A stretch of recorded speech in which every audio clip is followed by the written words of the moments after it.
Eu vou passar a palavra para o Eduardo, que vai falar sobre modelos de remuneração performance e o segredo está no custo. E eu vou colocar um pouquinho de tempero no que ele vai falar antes dele começar. Quando eu assumi a direção-geral do grupo do Hospital Santa Catarina, o complexo tem 11 hospitais, é um dos maiores complexos, ou era, né, antes das recentes fusões e aquisições, complexos hospitalares do Brasil, só que ninguém sabia, porque as irmãs, que são as donas, elas não gostam muito de propaganda, né? Elas têm um perfil muito humilde.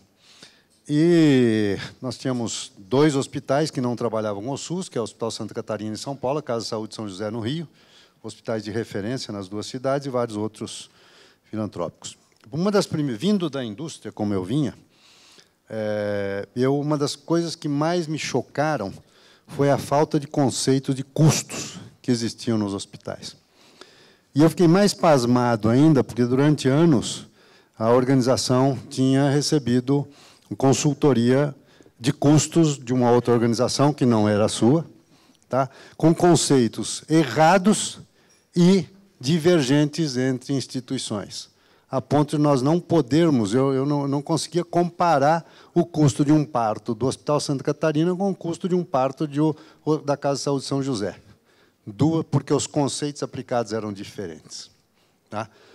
Então, quando você fala, e o tema da tua palestra, o segredo está no custo, sem custo, todo o teu conceito vai para água abaixo.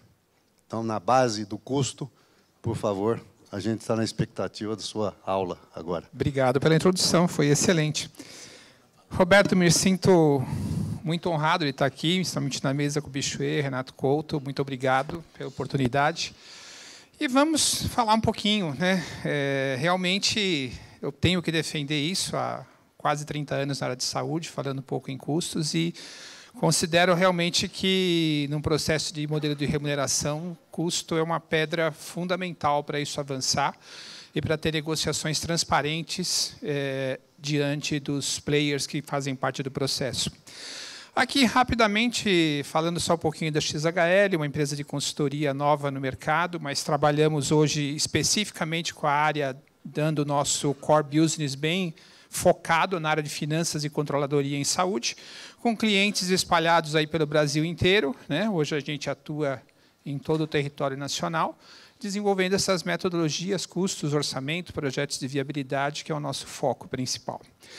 Eu coloquei aqui um breve histórico, achei interessante falar um pouquinho vamos dizer assim, da trajetória de mudança de remuneração que vem se discutindo no Brasil. Então, eu não vou gastar muito tempo nisso, mas achei interessante colocar que a gente lá, em 1996, aliás, desculpa, 1986, alguns de vocês mais jovens nem lembram disso, mas tínhamos o Plano Cruzado, foi quando começou algumas coisas que mudam um pouquinho o processo de remuneração, onde os hospitais precisavam aumentar preço, só que a tabela estava congelada, né? E aí começaram a se criar taxas, né? Enfim, temos 1994, o Plano Real, né? Como é que o Plano Real tem a ver com isso? O Plano Real, mais ou menos, a gente estancou o processo inflacionário. Antes do Plano Real, também, quem se lembra, tinha 80% de inflação ao mês, né? Enfim, você podia fazer o cálculo que você fizesse que não servia para nada aquilo. Tá? Então, o que servia era a aplicação no mercado financeiro. Quando chegou em 94, começou a mudar alguma coisa, muitos ainda pessimistas quanto ao processo, falavam assim, não, vamos esperar, essa coisa vai cair, vai começar a inflação de novo, tal. Mas passou um tempo, chegou 1996 e falaram, oh, não, o negócio de Plano Real deu certo. E a coisa começou a evoluir. Né? E eu coloco desse jeito porque, em 1996, eu comecei a ouvir as primeiras discussões sobre modelo de remuneração.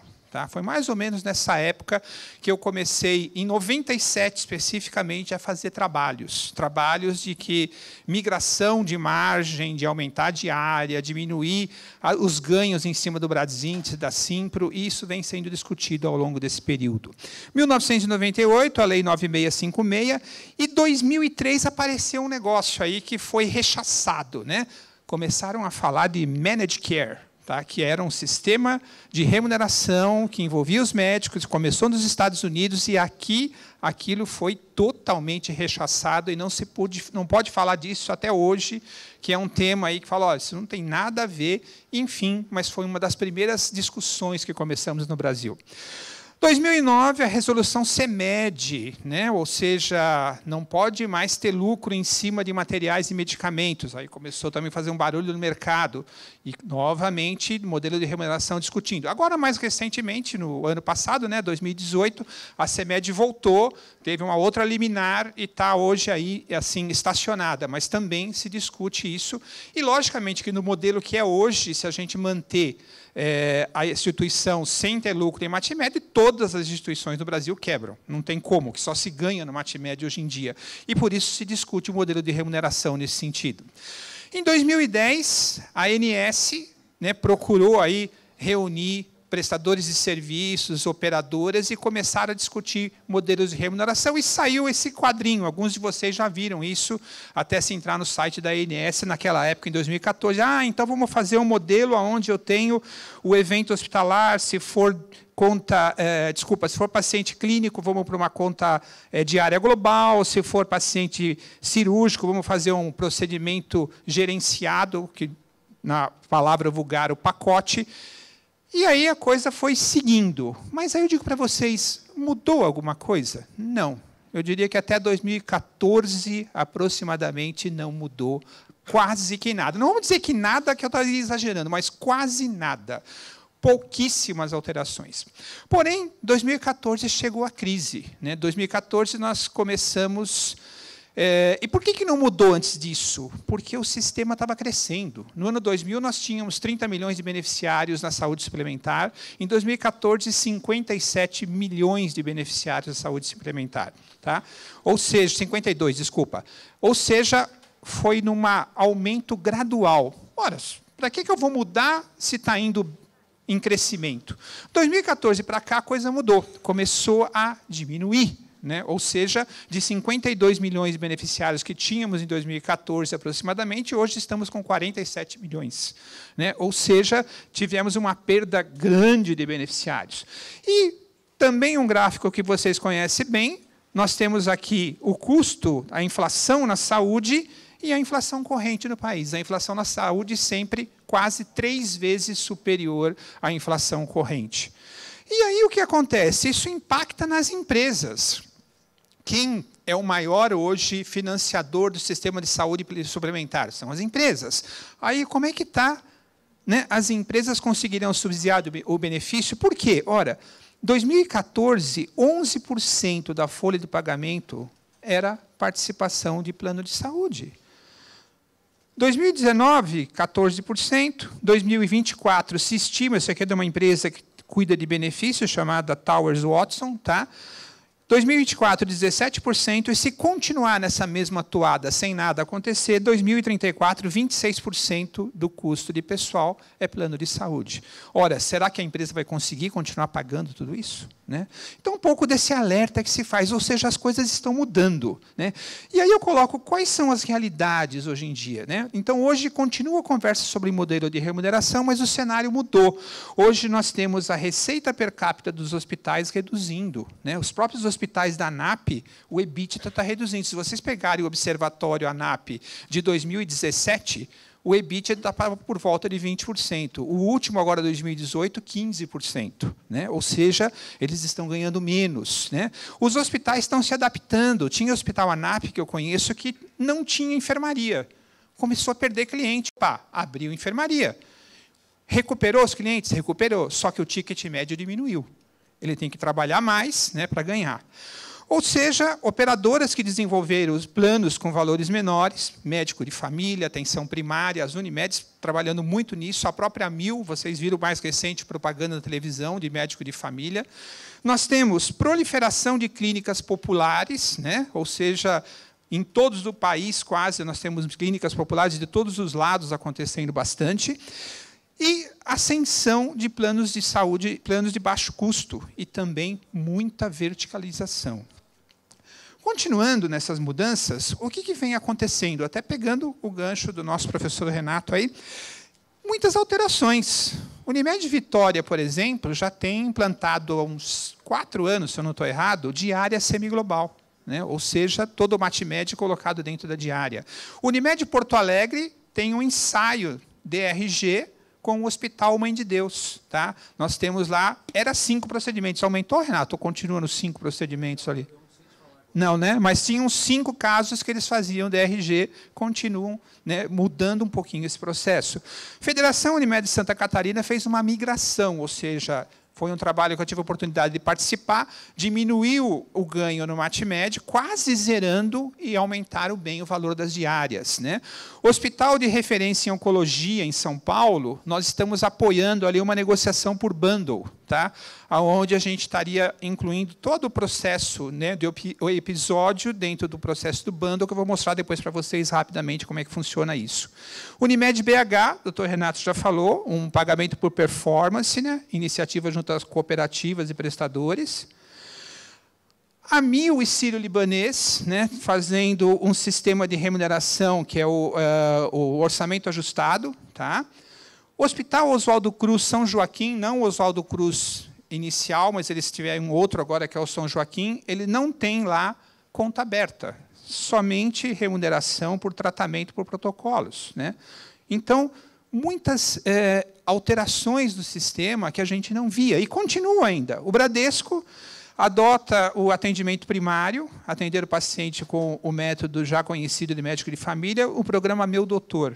A Redditor, parceria com o Bradesco e Sul América, agora foi consolidado pelo CAD a compra do Qualicorp, né? A participação na Qualicorp, e aí eles estão fazendo ali uma metodologia e um plano diferenciado, Bradesco e Sul América juntos. Intenso processo de aquisições de hospitais, operadoras, clínicas de oncologia, né, clínicas de oftalmologia. Então, a gente escuta no Brasil inteiro, criando-se grandes grupos. Né? Então, muito movimento no mercado que a gente vem encontrando. E, para fechar esse ciclo, as tendências. Né? Aqui nós temos uma fala aqui num evento que eu participei, do Ibravix, onde o Dr. Elton, aqui da Unimed Seguros, né, a linha de cuidados oncológicos, a ideia dele é fazer bundles também e começar a negociar com os prestadores de serviços, né, a ideia de bundles. Tá? Temos aqui a Optum, que agora está saindo do Brasil. Né, ela praticamente, segundo a Mil, não vai ter mais a Optum aqui, mas a Optum fez uma espécie, vamos dizer, não vamos nem chamar de DRG, vamos dizer, né? Mas eles até dão outro nome aqui, mas é um tipo de agrupamento também que eles fizeram, que hoje a Amil negocia com alguns hospitais com essa metodologia. Então, eu quis colocar tudo isso para vocês, mas no intensivo assim, dizer, olha, está mudando. Tá? A gente não via mudança, mas agora, de alguns anos para cá, a gente começa a enxergar bastante mudanças. E eu diria, qual é a tendência? Então a tendência vai ser fazer um modelo de orçamento ajustado, fazer saúde baseada em valor, DRG, continuar no fee-for-service. Eu digo o seguinte, nós vamos ter um sistema híbrido. E não sou eu que digo isso, assim, quase todos os players do mercado falam, não vai ter um sistema único. Vão ser vários, né, instrumentos que vão nos ajudar a melhorar um pouquinho todo esse processo remuneratório que temos no país. O que se diz que é um ponto bem definido, foco no paciente, na produtividade e no desfecho clínico. E aí vai um pouco da valor baseado em saúde, que se discute bastante hoje também no mercado, né, que está contido aí o DRG. Necessidade de informação de qualidade, e todos comentam também, não é porque é meu foco, mas todos falam, olha, gestão de custo é uma prioridade para qualquer modelo. E também, acho que é bom destacar, envolvimento do médico. Muito bem. Então, cuidados baseados em valor, né, que dentro do cuidado baseado em valor está contido, né, a remuneração por performance. Né? Cuidado baseado em valor, gente, são vários exemplos. Tem o Dr. Renato já falou aqui, o risk share, compartilhamento de riscos, bundle, pagamento por performance, pagamento por captação, entre outros. E é praticamente um consenso que não há VBHC, né, saúde baseada em valor, se não houver alteração no modelo de remuneração. Né? Então, se a gente querer tentar implantar, né, saúde baseada em valor e não alterar o processo remuneratório, não vai dar em nada, né? Então, isso é um consenso também de todos. O que é pagamento baseado em valor, né? Pagamento baseado em valor, remuneração baseada na qualidade de atendimento, tá? Mas também que proporcione sustentabilidade. Não adianta eu ter qualidade e não ter dinheiro para sustentar tudo isso. Reflexões ainda que vem acontecendo. A migração gradual das margens, ou seja, diminuir o ganho no MATMED e aumentar as diárias e taxas, implantação de diária semiglobal, concomitantemente ou não, implantação do DRG, depois avanços para performance, bundle, captação, orçamento global e outros. E também é quase um consenso que acontecerá, como eu disse aqui, um sistema híbrido, tá? O fee for service até, em alguns casos, vai ser mantido. Não vai acabar o fee for service, nós vamos ter ainda o fee for service, tá? E todos, volto a dizer, conhecimento de custo é fundamental. Aqui é um gráfico, né? Isso aqui até foi pego do Dr. André Osmo, do Hospital Sírio-Libanês, onde ele coloca algumas fases aqui que eu achei interessante trazer. Então, nós temos pacotes, transposição de margem, diária, vem subindo tudo isso, e ele coloca muito claramente que essa linha aqui do DRG, o DRG vem dando sustentação para tudo isso, né? Ou seja, o DRG é um sistema que vem sustentando todo esse processo. E aqui vem subindo, né, os tipos de remuneração e as características que tem cada uma. A gente não vai detalhar cada uma, que não é o nosso foco aqui, mas só para vocês terem como conhecimento que temos esses processos todos. Remuneração por performance, que foi um pouco do foco que o Roberto pediu para eu dizer aqui, e o custo envolvido nisso, né? Resumidamente, é remunerar por um atendimento de acordo com o desempenho apresentado pelo prestador. Ou seja, logicamente, desempenho que tenha qualidade, né? É viável pagar por performance? Sem dúvida, né? Existem muitas situações, diversos países que vêm adotando isso, né? Aqui tem alguns exemplos, onde, na Inglaterra, 6% da redução da mortalidade, na África do Sul, onde teve aqui um custo diminuído, enfim, várias situações. É viável ainda? O pagamento por performance usa incentivos para a melhoria da qualidade, né? Eficiência no processo de custo, efetividade no resultado, né? Experiência do paciente. Aí coloca-se ainda que 85% dos pagamentos com base no DRG nos Estados Unidos está vinculado à performance. Ou seja, nós temos pagamento por DRG lá, sim, mas está vinculado à performance, à qualidade, tá? Pagamento por performance é complementar e vincula a remuneração e a melhoria de indicadores de qualidade. Ou seja, gente, que fique bem claro que quando a gente fala em pagamento por performance, não é o pagamento por performance. O pagamento ele pode ser por DRG, ele pode ser por capitation, ele pode ser por orçamento, que está inserido a qualidade lá dentro, a performance. Não é o pagamento em si. Ou seja, eu estou dando benefícios, eu estou dando incentivos para melhorar a qualidade. Mas, volto a dizer, pode ser qualquer um dos modelos de remuneração, tá? É viável ainda, guardando isso? Caracteriza uma remuneração ajustada ao desempenho. E aqui é o que eu acabei de dizer, é um guarda-chuva. O Pay for P se ajusta aos recursos a ser pagos, né? E através de algum método já existente. Orçamento global, capitation, DRG e o próprio fee for service. Ah, mas então o fee for service pode ser também pagamento por performance? Pode, tá? Como eu disse, o pagamento por performance ele está medindo a qualidade, tá? Ele é um complemento em tudo isso. E aí vamos falar um pouquinho do nosso tema, né? Depois de dar um pouquinho esse preâmbulo, né? Essa introdução histórico, o custo. Bom, eu trago algumas palavras, algumas citações aí de alguns também formadores de opinião no mercado. Nós temos aí o Alceu, hoje é vice-presidente da MV, mas já foi gestor do Hospital Mãe de Deus, e ele coloca exatamente, é preciso perceber que precisamos de um modelo assistencial onde o ponto central seja focado no cuidado do paciente, e ele coloca aqui que a gestão de custo, margem de contribuição é fundamental para esse processo, tá? Eu fiz questão de trazer essas observações para dizer assim, não é o Eduardo que está falando isso, tem outros players aí também que estão dizendo exatamente a mesma coisa. Nós temos aqui também algumas outras citações o Bruno, da KPMG. O pagamento por performance tem o objetivo na melhoria dos resultados e processos que envolvam a relação do financiador e prestador de serviço, mas eu tenho que ter resultados. Desafios, né? Entre os maiores, ele cita a reduzida disponibilidade de dados de custo. Esse aqui quem fala é o Wilson Folador. Tá?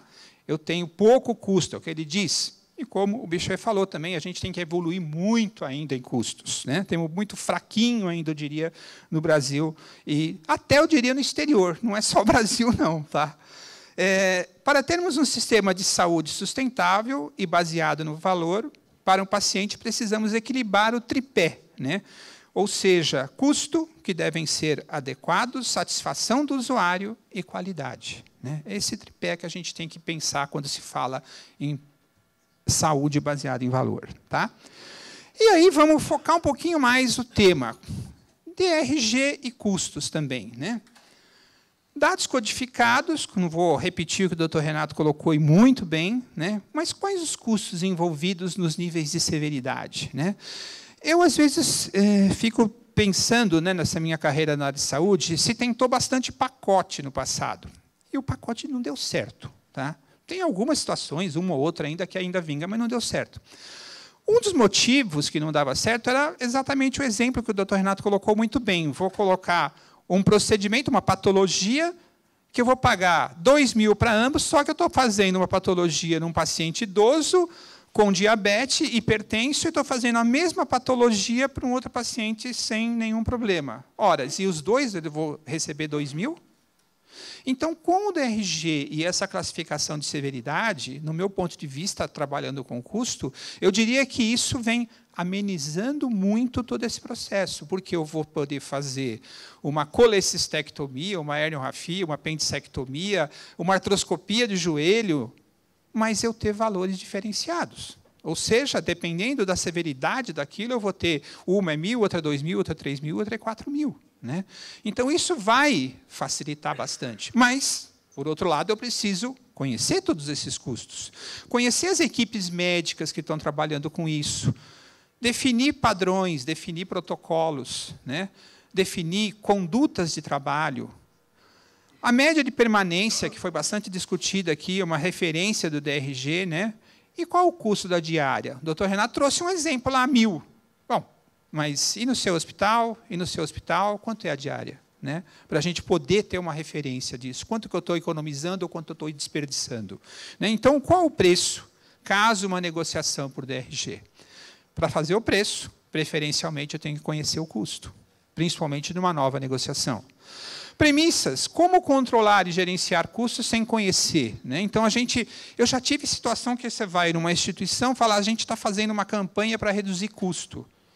Aí você chega no setor e fala, você tem um relatório de custo aí para ver onde é que você pode mexer para reduzir? Ah, não, a gente não tem relatório nenhum de custo. Poxa, gente, como é que eu vou fazer uma campanha de redução de custos se eu sequer sei quanto custa o meu setor? Né? Então, como negociar, precificar, né? Quais os serviços com maior margem e que possibilitam maior retorno? Qual o custo de diárias, taxas, cirurgias, exames? Né? Ou seja, eu coloco que custo é a base para você fazer simulações e tomada de decisões. Benefícios ainda.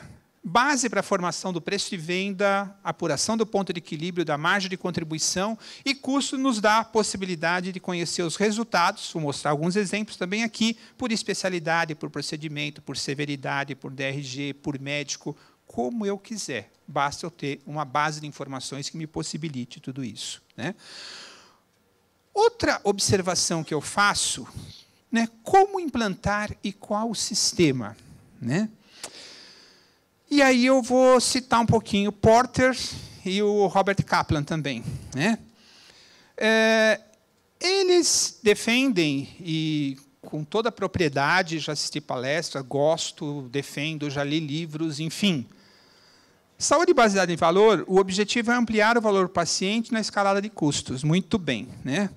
Medir e controlar o resultado de custos para cada paciente. Legal. Até aí vamos condizendo na mesma linha. O valor definido como resultado para o paciente, envolvendo qualidade e sua experiência, dividido pelo custo envolvido no tratamento. Muito bem. Aí, né, aqui eu estou pegando já umas telas de quem colocou foi o Dr. André Médici, não sei se todos conhecem, mas o Dr. André Médici eu conheço bem, razoavelmente, e admiro muito. Ele vem ultimamente falando bastante de saúde baseada em valor e custeio na saúde baseada em valor. E aí, o que se coloca bastante, né? O Dr. André defende, faltam metodologias para conhecer os custos, parará, enfim, e comparar custos e resultados. Qual é o lance que eu venho pegar aqui, né, gente? Se defende muito o TD-ABC. É uma metodologia nova, que é custeio baseado em atividades. O TD é o Sons Time Drivers, que você pega isso. Acho fantástico, excelente, né? Conheço, estudo o TD-ABC desde 1996, aproximadamente. Acompanhei um professor chinês, lembro só o nome dele, que era Xing, que fez um trabalho no Einstein. Enfim, conheço e gosto do sistema? Conheço. Tá? Só que aí, por que eu coloquei essa tela e falei do Dr. André? Né? Aí o Dr. André defende, e eu, como eu disse aqui, respeito muito ele. Tá? Mas eu falei, doutor André, e ele mora nos Estados Unidos. Me fala um hospital nos Estados Unidos que tem o TD-ABC implantado, tal, para que eu possa visitar e ver um caso prático de tudo isso. Né? Aí o doutor André olhou para a minha cara e falou, não, Eduardo, acho que nos Estados Unidos eu não conheço nenhum. Eu falei, pô, mas o senhor vem falando disso. Ele falou, não, mas esse é o caminho. Ah, tudo bem, que seja o caminho. Eu falei, mas aonde que tem? Ele falou, eu só conheço um hospital na Suécia. Aí eu falei, gente, não dá. Né? Então, por que eu estou dizendo tudo isso? Ora, baseado em tudo isso, e depois vou mostrar a próxima tela, a gente tem que usar o que a gente tem. Quer dizer, a gente não pode agora falar, não, para tudo, vamos desenvolver aqui todo o processo de TD-ABC para depois avançar. Não. Né? Então, quando a gente fala que medir o custo da saúde por indivíduo, né, conhecer cada um deles, é possível hoje? É, gente. Eu digo que é possível. Por paciente, por ciclo, por remuneração. Dá para fazer? Dá para fazer. E a gente tem que se adaptar ao que a gente tem. Né? Hoje em dia, nós temos diversos sistemas ERPs. Né? A gente conhece aí, não preciso citar nomes de ERP de hospitais, que têm um módulo de custo.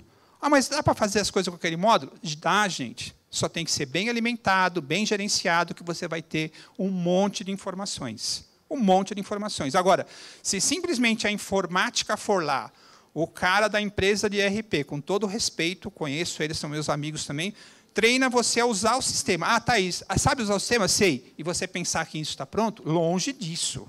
Tem toda uma estrutura por trás que você tem que se modelar para isso, para poder alimentar o sistema com qualidade. Tá? Mas dá para fazer. Conhecer o custo através desses sistemas e saber por DRG, por VBHC, capacitação, enfim, né, captação, desculpa. Preferencialmente, eu coloco aqui também, se possível, ter um BI. BI ajuda bastante a gente ter uma informação mais dinâmica. Os ERPs têm a informação, mas ela é muito estática, né? Muito, vamos dizer assim, só aquele relatório e tal. Com o BI você consegue flexibilizar um pouco melhor isso. Né?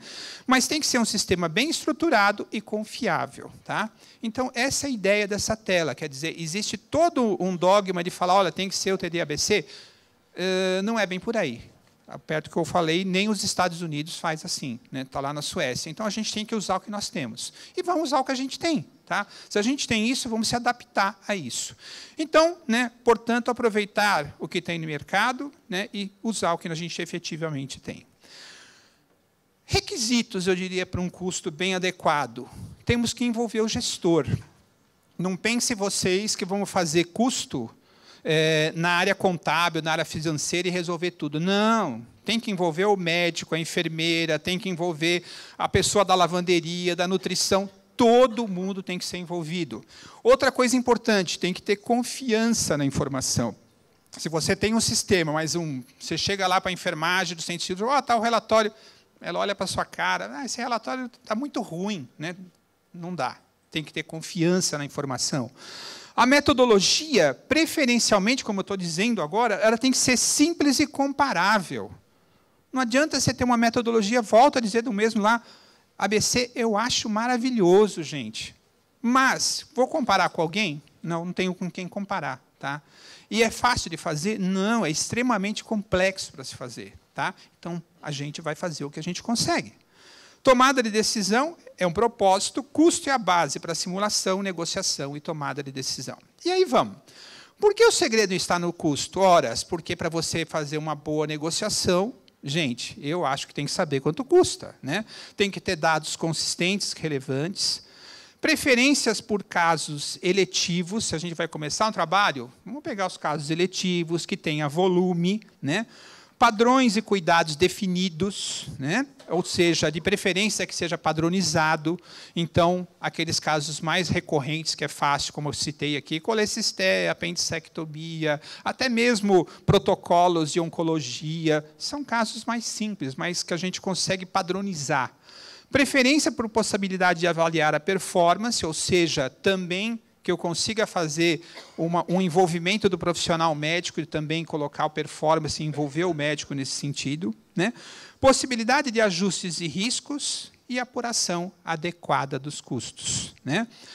Que etapas que envolvem uma implantação de custos? Eu diria que a mais importante dela, eu já disse aqui que tem que envolver o pessoal, é a coleta de dados. Tá? Então, gastem tempo à vontade em coleta de dados, mas que seja bem feito isso. Processamento, a informática resolve isso em dia, sem problema nenhum. E depois os relatórios, novamente, eu tenho que envolver os gestores, tá? Para ter confiança na informação. Continuando, gente, eu não vou aqui falar de custos, eu não vou dar aulinha de todo o processo, mas o que envolve o custo?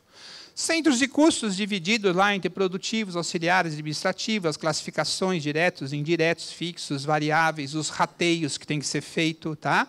Até chegar lá no centro de custo unitário, sucessivamente. Não vamos entrar no mérito de tudo isso, que a gente não está aqui para fazer curso de custos. Tá? Isso aí a gente faz em outros momentos. Aí, tá? É mais ou menos assim. Eu tenho aqui que uma consulta, considerando o custo fixo, o custo variável, os materiais que eu usei, quantidade e tal, essa consulta custou 272. Eu tenho aqui exames também, variável, fixo, laboratório, raio-x, tem o custo dos exames aqui, né, 13,57, e tenho aqui a estrutura do hospital, diária de enfermaria, ou apartamento, 630, diária de UTI, 1.080, hora de cirurgia, e esse paciente usando aí 3.120. O que o bundle se propõe a fazer? Né? Então, tudo que o paciente usou. O bundle ele tem duas características. Esse é um bundle que a gente está fazendo num hospital oncológico aqui em São Paulo, onde esse hospital ele tem a vantagem de ele fazer a consulta também. Tá? Ele tem todo um atendimento do paciente. Então, o que a gente está buscando lá? A consulta. Aí eu tenho o custo dessa consulta e foi detectado na consulta que esse paciente precisa fazer uma mastectomia. Já fez os exames pré-internação, né? Aqui. Aí ele faz o procedimento e aí a gente continua custeando esse paciente, né? Consulta pós-cirúrgica, exames pós-cirúrgica e uma consulta final aqui pós-cirúrgica. A ideia desse bundle é pegar o ciclo do tratamento. Então, combina-se com a operadora, olha, o paciente aqui precisa fazer uma mastectomia e a gente vai cuidar desse paciente durante 1 ano. 1 ano, 6 meses, seja lá o que for, mas durante 1 ano, e a operadora vai pegar um valor fechado para aquele tratamento todo. E o hospital se responsabiliza por isso. Horas, mas eu preciso saber quanto custa isso. Né? Então, o que a gente está fazendo hoje lá no hospital? Exatamente fazendo esses levantamentos para poder fazer a negociação com a operadora, falar, olha, então o bundle de mastectomia vai ser aqui 150 mil, mas eu cuido desse paciente nesses 150 mil, na pré-consulta, no procedimento, no pós-consulta, se tiver alguma intercorrência, eu assumo, ou seja, uma espécie de garantia, né? Eu assumo a responsabilidade desse paciente. Mas eu preciso, volto a dizer, conhecer quanto é que custou tudo isso. Né? O DRG, né, gente? O DRG é muito semelhante, né? Então, custos, faturamento, que eu preciso conhecer. O doutor Renato já falou da codificação, dos agrupamentos, da distribuição por severidade, que eu gosto bastante disso, né? Os insumos que são utilizados, a permanência do paciente, Temos também a ideia que precisa ser muito bem avaliada na hora de fazer as comparações, né? O case mix dos hospitais, né? Eu não posso comparar um hospital que é uma maternidade simplesmente e um hospital geral que faz parto, né? Se eu tenho custos diferentes, são cases mix diferentes de hospital, que também está envolvido em todo esse processo, tá? Então, custos versus DRG, fundamental conhecer as economias geradas. O Dr. Renato deu exemplos ótimos aqui, mas quanto eu vou ter de economia aqui implantando todo esse processo, né? E, para isso, obviamente, conhecer o custo.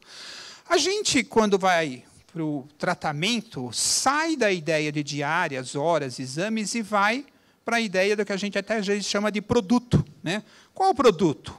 Parto normal, herniorrafia, artroscopia, né? E aí conhecer os resultados por procedimento, paciente, médico, operadora, DRG severidade e assim sucessivamente. Então, é mais ou menos assim. Naquela planilhinha eu tinha lá que a diária era 697, centro cirúrgico 634. Então, eu venho com o paciente, né? Na base de dados. O que esse paciente usou aqui? 2 diárias, então 697 diárias, vou montando aqui o custo. Quanto que ele usou de hora de cirurgia? 2 horas de cirurgia, tá? E aí chego no valor, também usou aqui com exames, fez outro exame de raio-x, né? E chegamos no valor final desse procedimento e conheço quanto é que custou isso, né? Então, um pouco disso, gente. Ou seja, para eu ter uma boa negociação, de novos modelos de remuneração, preciso conhecer o custo. Estou mostrando o custo do lado do prestador, né? Se fosse do lado da operadora, do lado da operadora seria praticamente a mesma coisa, só que em vez de ser esse custo que eu tenho aqui, é o quanto ela paga. Quanto ela vai pagar? 4.400. Então, esse aqui é o custo da operadora. É quanto ela está pagando, vamos dizer assim. Apesar de que isso aqui é o custo, tem que colocar impostos e margem de lucro ainda aqui, tá? Fique bem claro isso, né? Mas é o quanto a operadora está pagando. Enfim, aqui, de uma forma mais bonitinha, vamos dizer, enfermaria, UTI, horas de cirurgia, laboratório, material, medicamento. Essas informações normalmente vêm do sistema de custos, diária, hora de cirurgia, exames, e os materiais e medicamentos, normalmente, ele vem da baixa de estoque. Quando eu dou baixa de estoque, eu já vou colocar direto na conta do paciente e sei quanto é que foi o gasto que ele teve. Tá? Envolvimento do médico, né? Por que é importante o envolvimento do médico? O médico, vocês sabem disso, vou estar aqui sendo retórico novamente, mas tempo de internação, qual medicamento, qual material, qual exame que o paciente vai fazer, é tudo o médico que define, né? Então, se eu tenho um protocolo, um padrão, gente, o médico tem que estar ativo nisso. Agora, o que a gente também concorda, quando eu digo assim, eu, doutor Renato, se eu estou economizando, o médico tem que ganhar mais também. Não adianta você falar assim, vamos fazer isso aqui, deixa o médico do lado. A coisa não vai dar certo, né, gente? O médico tem que ser envolvido também, né? Então, a gente tem que promover um processo onde tem um compartilhamento de todos os lados, né? E não de um lado só. Segundo o que me mostraram, eu nunca participei objetivamente, mas só através de palestras e de visitas, o Hospital Oswaldo Cruz, que eu falei lá, que faz os pagamentos hoje só através de procedimentos e tratamentos gerenciados, que eles chamam, segundo eles chamaram o médico, o hospital, a operadora e o fornecedor. Né? Inclusive, o fornecedor se envolve, lógico, não é fornecedor de soro, de agulha, mas de uma prótese para fazer cirurgia de coluna. O fornecedor entra, fala, olha, você vai fazer por quanto? E se der problema? Né? O fornecedor diz, não, se der problema, eu coloco outra. Tá? O fornecedor envolvido também, né? E que é o tal do share saving, mais ou menos. Então, é nesse processo que a gente tem que envolver todos. Vai longe ainda isso, gente? Diria que vai. Não vai resolver em 2, 3 dias isso, não, mas é um caminho. DRG, né, classifica pacientes, eu não vou entrar em detalhe aqui, mas possibilitando graus de comparabilidade. O que eu quero mostrar aqui são as severidades, né, alta, baixa, moderada, extrema. Né? E aí, o que vai acontecer? O doutor Renato já falou isso nas entrelinhas, mas eu vou ter Paciente 1, severidade 1, então ele ficou 1 dia internado. Severidade 4, não que seja assim, isso aqui é um exemplo totalmente didático, ele ficou 4 dias internado. E é óbvio que cada um aqui vai ter um custo diferente. Se vai ter um custo diferente, se eu vou negociar, tenho que negociar por valores diferentes também. Tá? Aqui, níveis de severidade. Então, começa lá embaixo, até aqui. Esses são os custos que eu teria nos níveis de severidade. E aí, se eu vou faturar, obviamente que os custos estão aqui, o faturamento tem que estar acompanhando nesse processo. Tá? Aqui eu tenho, por exemplo, média de permanência por severidade. Ela vai se alterando, né? Depende do nível de severidade. Ticket médio, mesma coisa que eu mostrei no anterior. Ticket médio vai se alterando. Tá? Enfim, né? Eu tenho aqui, por exemplo, pacientes, A, B, C, D, que eu posso, e aí a ideia é classificar, olha, por paciente e conhecer A, B. Né? Eu posso classificar isso por operadora. Quanto que vai ser o custo dos pacientes do nível de severidade A, B, C, ou do DRG ABC, né, por operadora. Posso ter essa informação por DRG severidade, posso ter essa informação por médico, né? Mas eu vou montando aqui os custos do tipo que eu precisar a informação, que for necessário dentro da minha instituição. Tá? E aí, severidades, eu vou ter os valores. Receita para cada um, custo e resultado. Né? Então, essa foi a receita que eu combinei. Esse foi meu custo variável, margem de contribuição, custos fixos e resultado final. Um simples exemplo, severidade 1 me deu 10%, a 4,25%. É real isso? Não sei. Pode até ser ao contrário. Pode ser que aqui dê 25% e aqui dê 10%. Né? Ou até dê prejuízo, vamos dizer assim. Mas é mais ou menos isso a ideia. Então, aqui eu vou montando os meus processos e custeando os meus processos. Aqui eu tenho um exemplo, gente, de um trabalho que a gente desenvolveu também para uma instituição. Para quem não conhece, eu não vou entrar em detalhes aqui, mas o que é margem de contribuição? Margem de contribuição é a diferença entre receita menos custos variáveis. Ou seja, recebi 1.000 para fazer um procedimento, gastei de material, medicamento e honorário 500. Sobrou 500. 500 é a margem de contribuição. Por que chama margem de contribuição? Normalmente, a gente dá o nome de margem de contribuição porque é quanto contribui para pagamento de custos fixos, ou seja, o que sobrou para pagar custos fixos. Por que eu contei tudo isso para vocês? Ora, nesse hospital aqui, chegamos à conclusão que o custo fixo dele é 65%. Tá? Aí, o que a gente fez? Fez uma relação aqui dos procedimentos, né? E verificamos a receita, custo variável e margem de contribuição. Então, os verdes são os procedimentos que dão a margem acima de 65%, ou seja, eu posso inferir que para esses procedimentos eu vou ter lucro. Tá? Os procedimentos azuis são aqueles que estão no meio do caminho, entre 30% e 65%. Tá? E os que estão em vermelho estão abaixo de 30%, ou seja, a minha margem de contribuição ela é super baixa. Aqui, por exemplo, deu 14% de margem. Vou ter prejuízo nesse procedimento? Vou ter prejuízo. Então, se eu pudesse escolher, vamos dizer assim, eu teria um quadro aqui, quais seriam os procedimentos que eu escolho. Eu vou querer esses procedimentos verdes. Lógico, desde que o hospital esteja recusando o paciente. Se o hospital estiver vazio, pode trazer tudo. Tá? Enquanto tiver margem de contribuição positiva, manda vir que eu quero. Tá? Agora, se eu for escolher, então, vermelhinho eu não quero mais. Só me traz aqui os verdes. Não tem tanto verde. Não, então traz os azuis aqui, que tudo bem. Tá? Então, me dá uma referência de quais são os procedimentos mais interessantes. Eu posso fazer demonstrações de resultado, gente, chegando até no EBITDA, por níveis de severidade de um procedimento. Dá para fazer isso? Dá. Os sistemas que tem hoje no mercado, ERP, possibilitam isso? Possibilitam. Tá? Eu consigo conhecer muito bem a margem de contribuição. Depois, o custo fixo é um pouco de rateio. A gente não consegue evitar isso, mas dá para chegar até no EBITDA ali por nível de severidade. Consigo também por equipe médica. Né? Então, pega um procedimento, quanto é que gastou a equipe 1, 2 e 3? Dá para fazer isso? Dá. Como eu falei, desde que o sistema esteja bem alimentado, bem qualificado, dá para fazer tudo isso. E aí, só para encerrar, gente, como eu falei aqui, que é sempre interessante usar uma ferramenta de BI, porque o BI nos possibilita umas análises mais dinâmicas, né? Então, eu tenho aqui receita, custo, margem de contribuição, né? Horas. Convênio A, B, C, D, E. Tá?